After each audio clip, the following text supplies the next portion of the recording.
I'm Ava Mercer, 32 years old, and I'm standing in the back of St. Augustine's Chapel, holding my breath, not because I'm nervous, but because my sister is about to see who's walking me down the aisle in the dress she stole from me. She sees him before the music even starts. Her face, powdered and perfect under her veil, cracks. Just for a second. Her knees buckle like her soul just got punched in the stomach, and I watch her hand reach out, searching for something to hold on to. That's when I know. She finally understands what she did to me. "You can't be serious," she mouths, eyes darting toward the pews, toward him, toward me. She is, and I am. Because today isn't just her wedding day. It's the day she realizes I never needed to scream to get even. I just had to wait. If you've ever been betrayed by someone you trusted more than anyone, and had to hold that pain in silence while they smiled like they'd won, you'll understand why I'm telling this. So, if you've been there too, go ahead and hit subscribe, because this is where everything changes. It was exactly 11 months ago, the day I found the receipt, David's receipt. I wasn't snooping, not at all. I was reaching into the glove compartment for napkins after spilling coffee in his car. And there it was, folded in half, tucked behind the manual. It said, "Final payment, $4,300, ivory silk gown, size 6. My heart sank. My wedding dress. The one I'd spent 2 years dreaming about and 6 months paying off. But the name on the invoice wasn't mine. It was hers. I never minded being the one who stayed quiet. In our family, Isla took up all the oxygen. From birthday parties to parent-teacher conferences, it was always her show. Our mother would say, "That girl was born for the stage," while I folded napkins in the kitchen or helped Dad fix the porch light. They meant no harm. They just didn't notice me in the same way. And I didn't need them to. I liked quiet. I liked order. I liked having my world tucked into lists, soft routines, and people I could count on. Not just for attention, but for presence. I had a job I loved, a life I built slowly. I didn't need fireworks to feel alive. I just wanted peace, loyalty, a love that didn't come with terms or comparisons. That's all. But even in that simplicity, I lived under her shadow. Isla always had the bigger entrance. She dyed her hair platinum at 16 and got suspended for smoking in the gym bathroom. I helped her write the apology letter so she wouldn't get expelled. When she got into NYU's arts program, the entire family flew out to see her senior showcase. When I got my master's degree in education, they sent flowers and said, "You're just so reliable, Ava." Reliable, safe, predictable. Those were my compliments. At first, I wore them like armor. But eventually, they started to feel like a polite insult, like being told your favorite food is plain toast. And yet, I kept showing up. For Isla, especially. Through the breakups, the money loans, the "can I crash on your couch?" Weeks that always turned into months. I figured that's what sisters do. I met David at a literacy conference. He wasn't flashy. In fact, I remember thinking he was the most unassuming man in the room. Brown jacket, quiet laugh, the kind of man who listened more than he spoke. But there was something about his presence that felt safe, and not in the boring way Isla meant. In the way you feel when someone holds the door for you in a storm. We started seeing each other on Sundays, then Tuesdays. Then suddenly, I was rearranging my apartment to make room for his books, his records, his toothbrush. He never tried to impress me with grand gestures. Instead, he remembered the name of every student I ever mentioned. He left handwritten notes on my mirror before work. He sent me playlists when I had a tough day. The kind of love that grows like ivy, quiet, steady, wrapping itself around the bones of your life. When he proposed, it was just the two of us. He had made dinner, pasta and garlic bread, because I always joke that's my death row meal. He poured wine, told me to close my eyes, and when I opened them, he was holding a velvet box with his grandmother's ring, a vintage piece, delicate, with a single sapphire. He said, "It belonged to a woman who held everything together." "Like you." I cried, "Of course." I said, "Yes, of course." And I called Isla that night, my voice shaking with happiness. Her reaction? "Well, finally," she said. I was starting to think he was just dragging it out. Then she added, "You're not doing one of those rustic weddings, are you? God, mason jars give me hives." Still, I asked her to be my maid of honor. Because no matter how many times she cut me with her words, I kept giving her space at my table.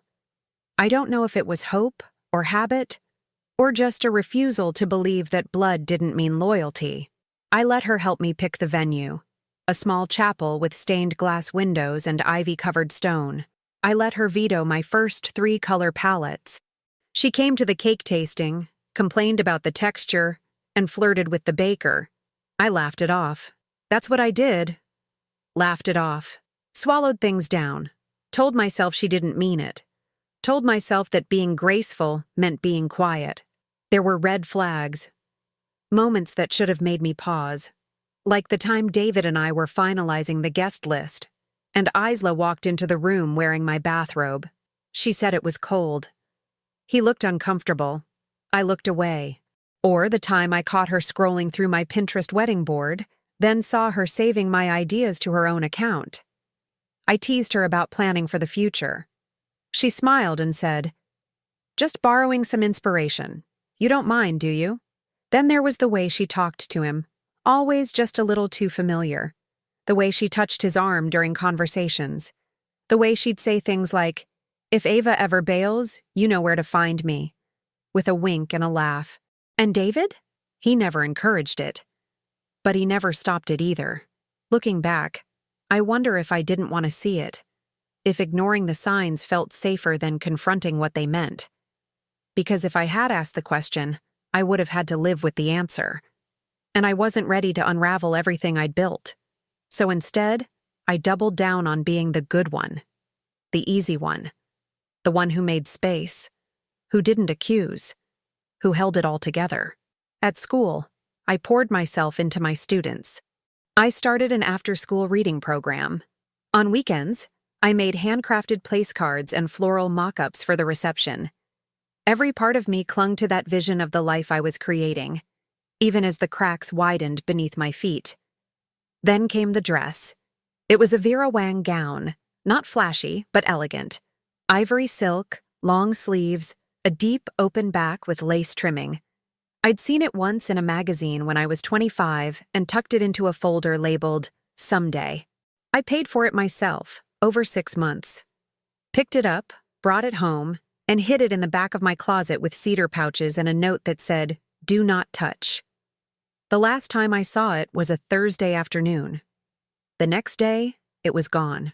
At first, I thought maybe the dry cleaner had misplaced it, but the bag was still there, empty. I called Isla. She didn't answer.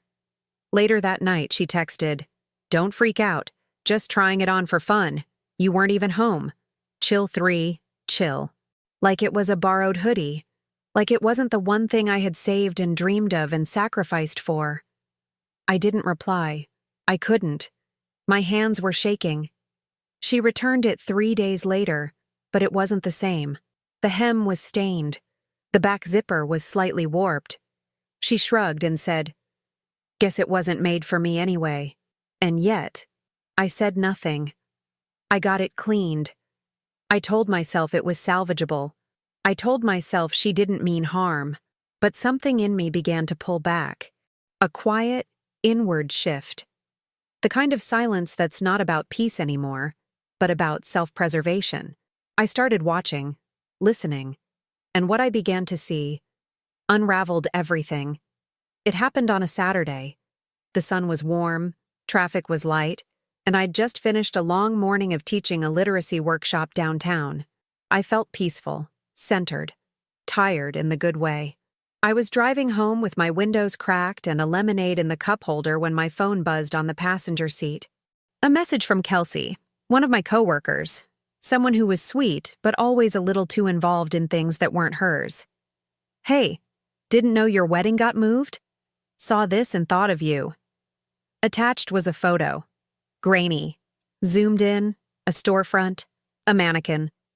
And there it was, my dress, in a window, on display. Except it wasn't my dress anymore. It was on a life-size canvas photo next to a gold-trimmed sign that read, "Congratulations to Isla and David, a spring wedding story." I pulled over. My breath left me. My stomach didn't drop. It twisted. My brain went blank and white and then loud, like static. I blinked again and again as if the image would change. It didn't. They were kissing in the photo. She was wearing my gown. He was holding her waist. They looked proud. I didn't even cry. I just stared, frozen on the shoulder of a road I barely remembered turning onto, with cars buzzing past and a pit in my chest that didn't yet know whether it was grief or rage. I went to the store. I don't know why. Maybe to prove it was real. Maybe because I still believed there was a chance it wasn't what it looked like. That there had to be a logical explanation. That he couldn't possibly, but he did. And there it was. The same lace. The same stitching. The same subtle beadwork I had asked to have added across the sleeves. I knew every thread like I knew my own name. The shop attendant was putting together gift bags near the back. I walked in slowly, feeling like I was underwater.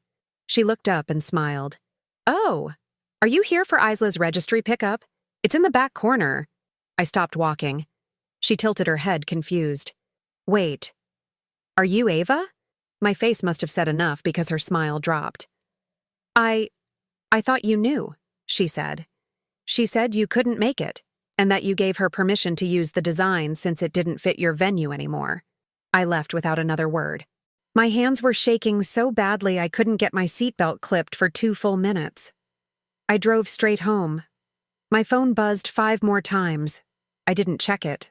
When I walked into my apartment, it felt like stepping into a stranger's life.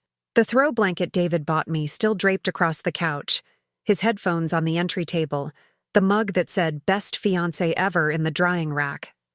I picked it up and threw it against the wall. It didn't shatter the way I hoped. Just cracked down the side like a bad metaphor. The next day, I got the full picture. From Mom, of course. She called in a whirlwind of chaos, like she always did, her voice tight with excitement. No pause for breath, just, "Did you hear the news? Isla and David are getting married next month. Isn't that something? They wanted to wait, but said their hearts just couldn't. Oh, and she's wearing your dress. Isn't that poetic? Like keeping it in the family or something. Anyway, I told her you might be upset but to ignore it, because it's her moment now and..." I hung up. I had to. Otherwise, I would have said things I couldn't take back. For the next few days, I disappeared from the world. I didn't go to work. I turned off my notifications. I didn't even tell my friends. I just sat in the quiet and let the shock stretch out, turn over, and slowly ignite into something darker. It was like grief, but sharper. A grief with teeth. A betrayal so raw, it scraped the inside of my chest every time I breathed, because it wasn't just the dress. It wasn't just David. It was her. It was every moment I had ever chosen peace over pride. Every time I'd bent myself to make her feel taller. Every time I said nothing just to keep the love between us from breaking.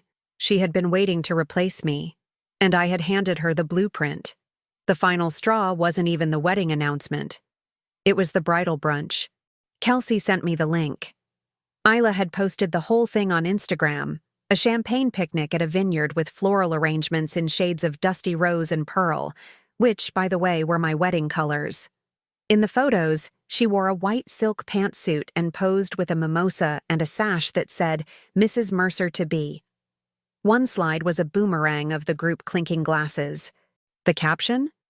"Life has a funny way of making sure you end up where you belong." And just like that, I realized she wasn't just careless. She was cruel. The comments made it worse. People fawning over how radiant she looked, saying how perfect they were together. Someone even said, "OMG, love how you and David went from friends to soulmates. It's meant to be. Friends. Soulmates. Meant to be." No one knew the cost of that meant to be. No one saw the nights I spent planning their future while believing it was mine. No one saw the months I held back suspicions just to preserve the illusion of peace. No one saw the way she smiled at me while inching closer to everything I had. 3 days later, she invited me to the wedding. Yes, invited. A text. Just a text. Hey, I know things are weird, but I'd still love for you to be there. Maybe you can help Mom get seated. I want this day to be about healing. Healing. I laughed. Loud. Bitter. Alone in my living room like some mad villain's origin story. She wanted me there. Not out of love. Not out of guilt. But to watch. To witness the life she stole, played out in real time, while I sat in the background like the good girl I'd always been. Like a ghost at my own funeral. That's when I decided. I wasn't going to scream. I wasn't going to fight. I wasn't going to warn her. No. I was going to show up. Not as the sister who kept quiet. Not as the woman who lost everything, but as someone reborn from betrayal. Someone who let them dig their own hole, smiling all the while. And I already knew exactly who would walk me down that aisle. Not for my wedding, but for hers. Because they took everything. But they forgot one thing. Who I really am when I stop playing nice. People think revenge is loud. They think it comes with screaming matches, broken plates, dramatic exits. But the real kind, the kind that stays with you, is silent. It's slow, it's surgical. It starts with clarity.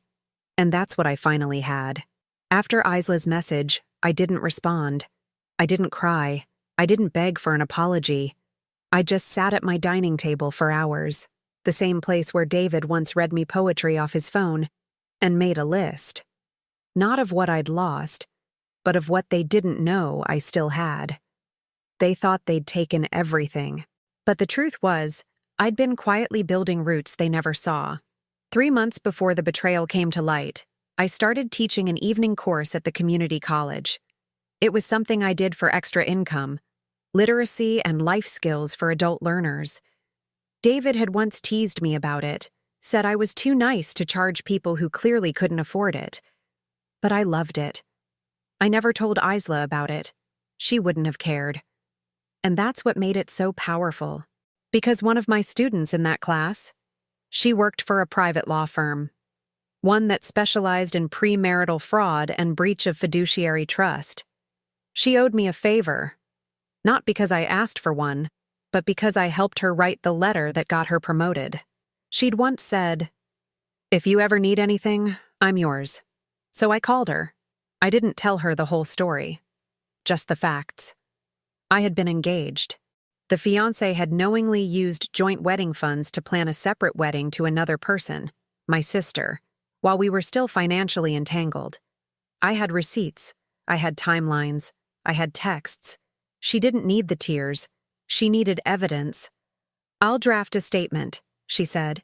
"Even if you don't use it, you should have it on file."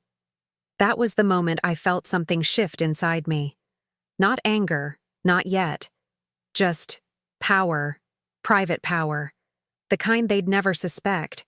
The next thing I did was visit my old landlord. That might sound odd, but here's why. David and I had put down a deposit on a larger place 2 months before everything fell apart. A brownstone rental closer to his office. My name was still on the contract. The move-in was scheduled for after the wedding. I never told David I canceled it. He thought it was still active. Thought I was quietly letting it go. But I hadn't. I visited the landlord, explained the situation without drama, and offered to waive my half of the deposit if she let me take back the unit. She agreed, sympathetic, understanding. I wrote a check the next day. And just like that, David's new married life nest was gone, leased to someone else. I didn't tell him. I didn't need to. I also updated my will. It might sound dramatic, but it wasn't about death. It was about legacy. Isla had always assumed we'd be each other's emergency contact, default beneficiaries, caretakers if anything went wrong. But for the first time in my life, I unlinked her. I met with a notary, updated my records, and made sure everything pointed elsewhere. Even my passwords, even my emergency keys. Because revenge isn't always about destruction. Sometimes it's just removal. Quiet, clean, irreversible removal. Then came the dress. I couldn't wear it anymore. Not emotionally, not practically. But I refused to let it become her trophy. I brought it to a boutique downtown, one that partnered with survivors of domestic violence to provide elegant wear for court dates and job interviews. I didn't tell the boutique who I was. I just donated it. Silk, lace, all of it, given away without ceremony. Not because I didn't value it, but because she couldn't have it. She could wear a copy. She could post a photo. But the original? The one stitched with intention, with quiet dreams and midnight planning? That dress belonged to someone who still believed in her. And that woman was gone. My final step was the guest list. You see, Isla didn't know that I had kept in touch with David's estranged father. He and David hadn't spoken in years, something about old grudges and unforgiven debts. But the man had always liked me. We'd shared coffee during holidays, had long talks about literature and loyalty. When I reached out, he responded immediately. I didn't ask him to attend the wedding. I asked if he wanted to talk. We met at a bookstore. I told him everything, calmly, plainly. I didn't exaggerate. I didn't paint myself as a victim. I just let the truth sit in the air between us. By the time I finished, his hands were trembling. I always knew he'd do something like this, he said. But not to you. You were the only good thing about him. He offered to confront them. I said no. I didn't want confrontation. I wanted silence. I wanted stillness. I wanted presence. Because that's what makes betrayal sting. Not volume, but stillness. When you expect a storm and instead you get the quiet mirror of what you've become. In the days leading up to the wedding, I went about my life. I taught. I read. I planted rosemary on my balcony.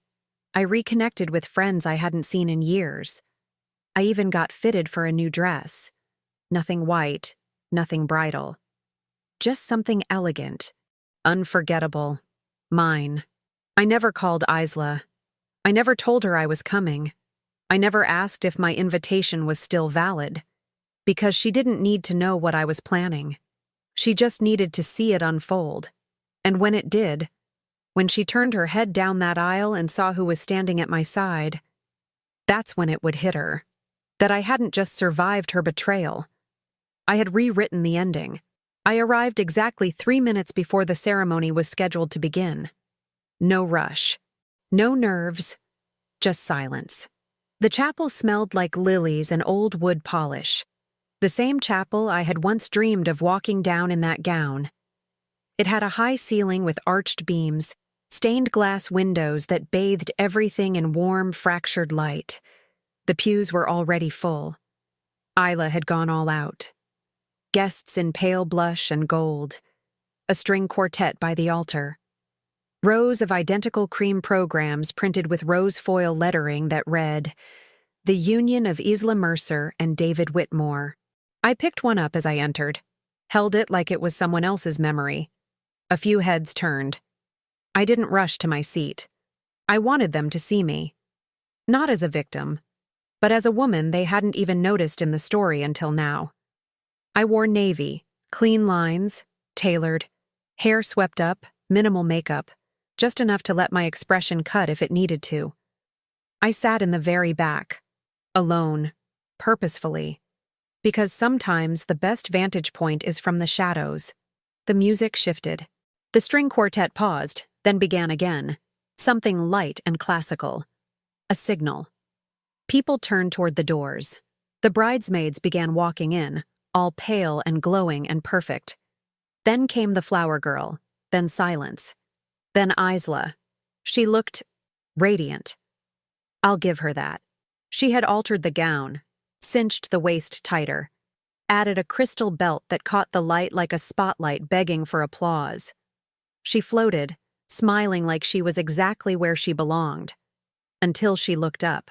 Her eyes scanned the room instinctively, probably for David, but then they paused. landed on me. Her smile faltered. Just for a beat. Not enough for anyone else to notice, but I saw it. I felt it. The shift. She kept walking, but I knew the thought had landed. Why is she here? Why now? She didn't know. She would. The music softened again. The officiant began the opening remarks. And then, right as the dearly beloved line left his lips, the back doors of the chapel opened again. The sound was subtle, just enough to pull the crowd's attention back. And there he was. David's father, in a perfectly pressed suit, silver cufflinks, quiet dignity radiating from every step. He didn't walk down the aisle. He strode. People whispered. Some stood. Isla turned, and when she saw him, really saw him, her mouth opened just slightly, like she'd seen a ghost, because she had. They hadn't invited him. David had cut ties years ago. Old wounds, unresolved money issues, a childhood full of accusations. I'd kept in touch because I liked him, because he saw me, because I knew one day I might need a man who knew how to speak the truth without ever raising his voice. He walked right past the guests, past the groom, past Isla, straight to the officiant, handed him a folded envelope. No words, just delivery. The officiant looked confused, opened it, read quickly, then cleared his throat. There appears to be an issue, he said slowly, carefully. We need to pause the ceremony momentarily. Gasps, confused murmurs. David leaned over. What's going on? I couldn't hear what Isla whispered back, but her face was pale. The officiant motioned toward a side room. David and Isla followed. The chapel buzzed with confusion. People stood, turned, whispered. One bridesmaid dropped her bouquet. I didn't move.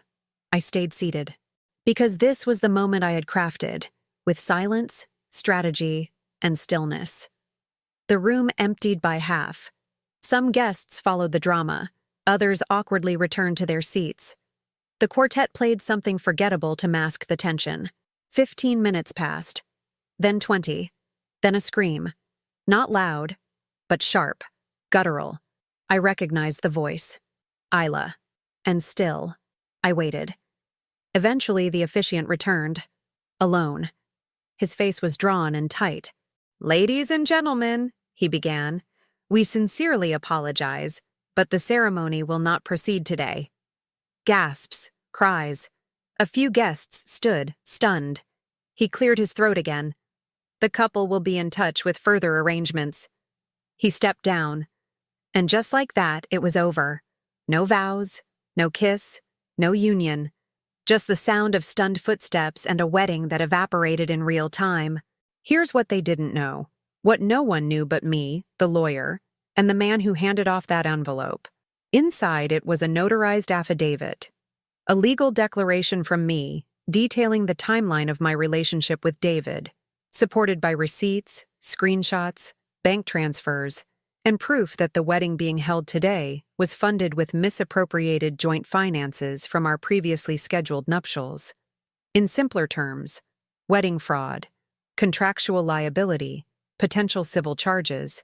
And while I hadn't pressed formal charges, not yet, I had sent a legal cease and desist to the event organizers, vendors, and the chapel, alerting them that moving forward with the ceremony could expose them to complicity in an unresolved financial dispute. They couldn't risk it.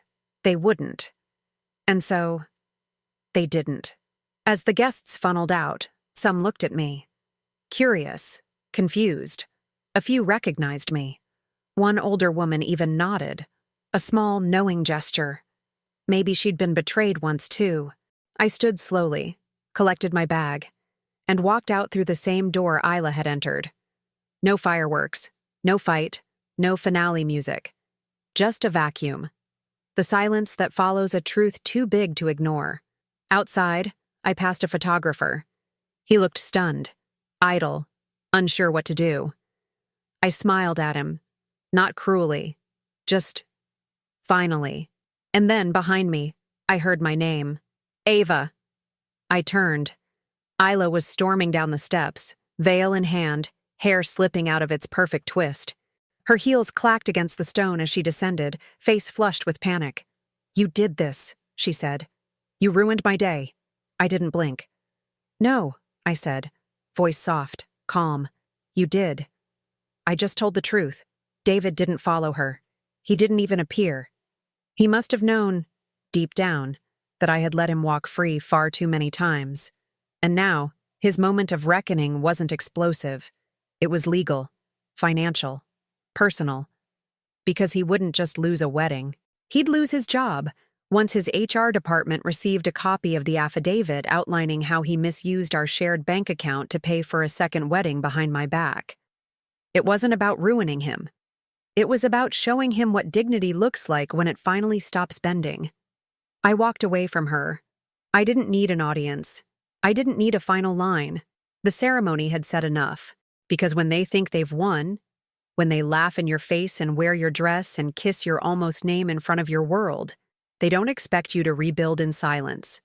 They expect noise, chaos, breakdown. But me? I waited. I watched. I prepared. And then I ended it. In one line, one envelope. One walk down an aisle that wasn't even mine. The next day, Isla came to my door. No text, no warning, just 3 sharp knocks. I opened it slowly. Not because I was scared, but because I already knew who it would be. She was still in the same makeup from the wedding. Hair tangled, mascara flaking like old ash. Her eyes, normally wide and full of rehearsed charm, were sunken, defensive. "I need to talk to you," she said, already stepping inside. I didn't move to stop her. She walked in like she used to when we were teenagers, uninvited, unstoppable, unaware that the world didn't always belong to her. But this time, it didn't. She paced my living room for a few moments like she was trying to gather control, trying to build the same performance she had worn her whole life, but it didn't land. Not in this space. Not anymore. "You blindsided me," she finally said, turning sharply. "You humiliated me." I didn't speak. The silence stretched, just long enough to make her flinch. "You think that was justice?" she spat. "You think showing up like some ghost from the past and blowing everything up makes you better than me?" Still, I said nothing, because silence is surgical. It cuts without blood. She sat down on the edge of the couch, rubbed her temples like she was the one hurting. "You could have just talked to me, Ava," she said. "We're sisters." That line, the one she used the night I found out she'd borrowed my dress. "We're sisters." The one she used when I confronted her about David's texts. "Don't be dramatic. We're sisters." The one she used whenever she wanted forgiveness without earning it. This time, I just let it sit there. "We're sisters," she repeated more quietly now. I tilted my head, just slightly. Not in agreement, but like I was listening to an unfamiliar melody. Because that word doesn't sound the same anymore. She shifted tactics. "I didn't plan it," she said. "Okay? It just happened. One night he came over to drop off the music list and we started talking, and it felt different. I didn't mean to fall in love with him." I watched her lips move, but the words slid right off me. There was no confession here. No remorse. Just justification. And the truth is, I wasn't here for that. Because this wasn't for her. This was for me. "You always had everything handed to you," she continued, voice rising. "Mom and Dad babied you. Everyone thought you were so perfect, so safe, and I had to fight for attention." There it was, the core, the reason she did what she did, because I made peace look too easy, because I never had to scream to be loved. And so, she took what was mine, just to see if it would feel better on her. She stood suddenly like she expected a rebuttal, some explosive monologue, some tearful reconciliation. But I stayed seated, back straight, legs crossed, hands resting gently in my lap. And I gave her nothing. "What do you want me to say?" she finally snapped. "I want you to say you're sorry," I said softly, "and mean it." She blinked, like she hadn't expected me to speak at all. And not just for the dress, or the wedding, or him, I continued. For the years, for the tiny cuts, for the way you made me feel small so you could feel seen. Her face twisted, into anger, into disbelief, into grief.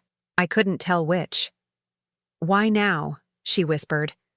Why ruin it now? I leaned forward, just slightly.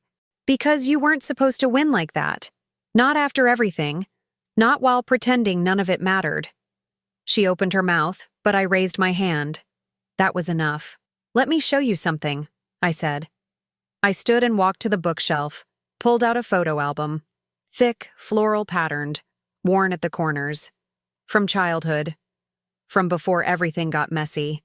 I flipped it open to a page with a picture of the two of us at a birthday party. She was covered in frosting. I was laughing beside her, holding her hand. You see this? I asked. She nodded slowly. This is the last time I remember you needing me. Without hurting me. The words didn't come out bitter. Just honest. Just done. And that made them land heavier than any scream could have. She looked down. I miss that version of us, she said, barely audible. I closed the album. I miss that version of me, I replied. She cried then. The kind of crying that has no sobs. Just quiet collapse. Her hands covered her mouth. Her shoulders shook. Her pride drained out of her like bathwater.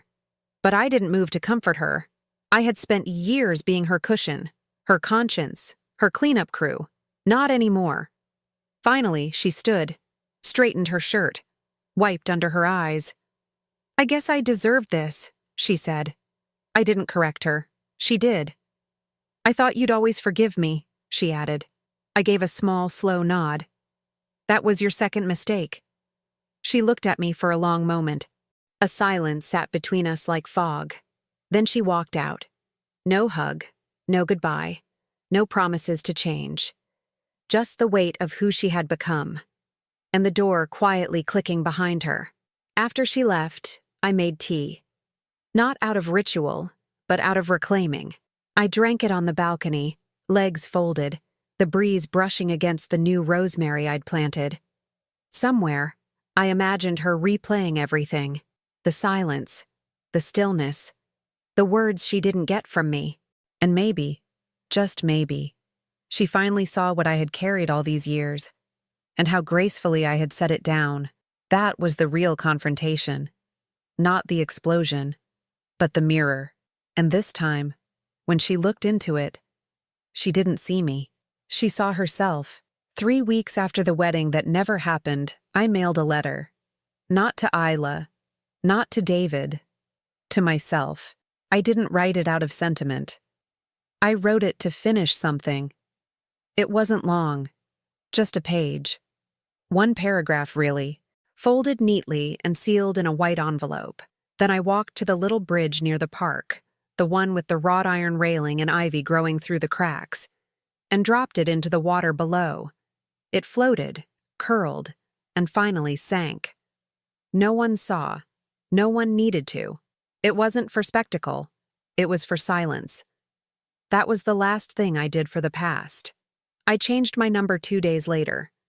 Not out of spite, but to clear the static. I didn't want apologies. I didn't want explanations. I didn't even want closure from them. I had found it somewhere they never thought to look. In myself. For the first time in years, my world wasn't filled with second-guessing. I didn't wake up wondering how my choices would be interpreted or whether kindness would be mistaken for weakness. I just woke up, and it was enough. I moved apartments, not far, just across the city, closer to the harbor. A place with soft light and uneven floors and a window that faced the sunrise. On the first morning, I stood barefoot in the kitchen with my coffee and let the light hit my face. No sound but the seagulls outside and the kettle still cooling on the stove. No one knew where I was. Not even my mother. It was the most peace I'd felt in years. My students didn't ask questions. They just greeted me the way they always had, with sleepy eyes and hopeful hearts. I told them we were starting a new unit on storytelling, and one boy raised his hand and said, "Can we write the endings first this time?" I smiled. "Yes," I said. "Sometimes the ending tells you who you really are." They didn't know how much truth lived in that line. A month passed, then two. One afternoon, I got a package in the mail. No return address, wrapped in brown paper and tied with string. Inside was a photo, the one from Isla's wedding poster, the kiss, the dress, the lie. But this time, someone had drawn a red line down the middle. Not violent, not angry, just a soft, deliberate divide. On the back, in tiny script, "She still doesn't get it." No signature, but I didn't need one. I tore it in half and threw it away. And then I did something I hadn't done in a while. I took a nap. Grief doesn't always wear black. Sometimes it's a quiet thing. A favorite mug you can't use anymore, a song you skip without realizing why, a corner of a bed that stays empty by choice. But healing? Healing is when you stop needing the pain to prove that it happened. I no longer needed to carry it. Not the betrayal, not the silence, not even the victory. Because the real win wasn't stopping the wedding. It was stopping them from shaping who I became afterward. One Saturday morning, I walked to the local bookstore. There was a new display in the window, blank journals, pens in every color, stacks of paper waiting to be filled. A sign above it read, "New chapters start here." I bought one, not to write about Isla, or David, or anything they took, but to write something new. The first page just said, "Today is mine." I still think about her sometimes. Not with anger, not even with sadness, just with distance. Like watching a train you once rode disappear into the horizon. We shared the same tracks for a long time, but eventually, I stepped off, and she didn't. One morning in late spring, I went back to the chapel. Not during a ceremony, not for any event, just as a visitor. The doors were open. The light was soft, the pews empty. I walked slowly to the front, letting my fingers brush the edges of each bench like I was greeting an old version of myself still sitting there. And then I stood where she had once stood. Not in a dress. Not with an audience. Just me. I closed my eyes, not to remember, but to release. I imagined all of it. The betrayal, the noise, the looks, the lies, floating up like dust motes in the stained glass light. And when I opened my eyes again, there was only stillness. Not silence. Stillness. The kind that comes when you've made peace with a past that no longer defines you. I walked out of that chapel smiling. No ring, no audience, no dress. Just a woman who had once been broken and chose to build something better from the pieces.